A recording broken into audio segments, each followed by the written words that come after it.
Bonjour, merci pour votre intérêt en ce qui concerne cette formation dédiée à la méthodologie d'élaboration des projets de santé. Dans la capsule vidéo introductive et relative à cette formation, nous avons énoncé 10 étapes importantes pour créer un projet de santé. Ces étapes, je me permets de vous les rappeler. Il s'agit de objet, motif, objectif, ressources, temps, rôle, résistance, ajustement, communication et bilan. Dans la présente capsule vidéo, nous allons parler de l'étape numéro 7 qui est consacrée aux résistances dans un projet notamment de santé. Alors, par définition, une résistance est un frein, un refus ou une opposition plus ou moins prévisible, inhérent à une situation. Le phénomène est particulièrement présent dans le domaine des projets de santé et constitue la principale raison pour laquelle, malgré un travail de planification particulièrement soigné, il est toujours fort probable que votre projet ne se réalise pas selon les prévisions. L'idée est donc d'anticiper et de limiter au maximum les risques qui pourraient survenir pour tenter de réduire leur impact sur le bon déroulement du projet. Tout projet est susceptible de se heurter à des résistances, sachant que ces dernières, lorsqu'elles se présentent, elles sont à même de freiner totalement le cours du projet.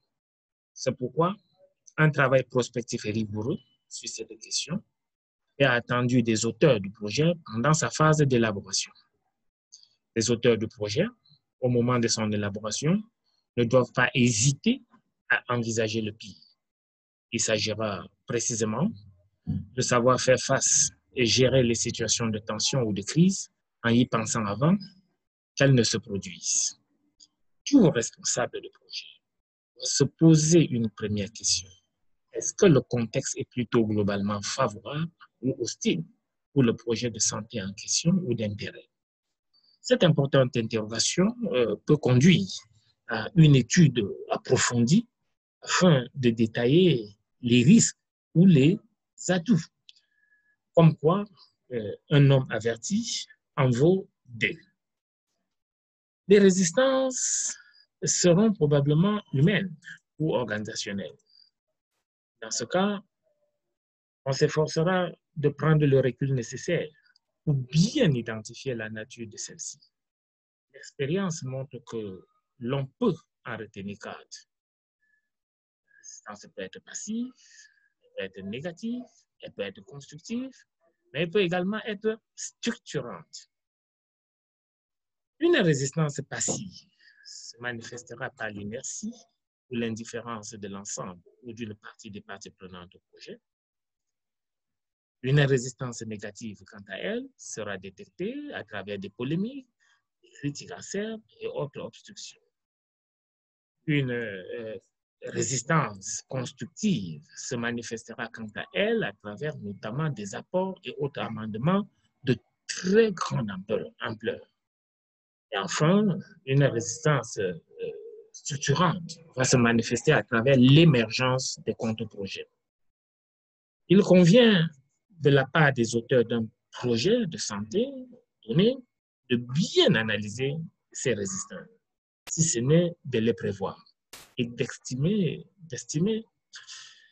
leur degré d'importance, notamment en termes de conséquences. Outre ces résistances humaines et organisationnelles, il faudrait se pencher sur les obstacles, lesquels sont à distinguer bien sûr des résistances. Ces derniers sont plus ponctuels et plus connus d'une manière générale. On dira que même l'accident n'arrive pas qu'aux autres. Et les obstacles ont des origines plus faciles à cerner, sont généralement du domaine financier, technique ou environnemental. Parmi les obstacles matériels éventuels, on pourra avoir des obstacles juridiques, des obstacles budgétaires, des obstacles techniques, des accidents, des carences, ainsi de suite. Ou, dans la même perspective, vous pourriez consulter des vidéos ci-dessus associées qui sont relatives aux obstacles, n'est-ce pas, dans le cadre des projets de santé produits par l'Institut LPL. On admettra aussi que les résistances au projet mettent à l'épreuve des nerfs. Conduire un projet nécessite une bonne dose de sang-froid et de concentration. En effet, et ce sera la conclusion, il s'agit de savoir faire face et gérer les situations de tension ou de crise en y pensant avant qu'elles ne se produisent. Voilà ce que j'avais à vous dire concernant les bonnes attitudes, n'est-ce pas, prendre pour étudier la faisabilité d'un projet en termes de résistance.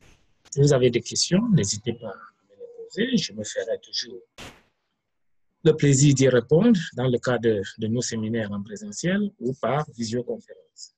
Nous remercions donc pour votre aimable attention. Je vous invite à liker et partager cette vidéo si elle vous a plu et surtout à vous abonner à ma chaîne pour bénéficier d'autres formations autour du management de projet d'une manière générale. Merci de votre attention.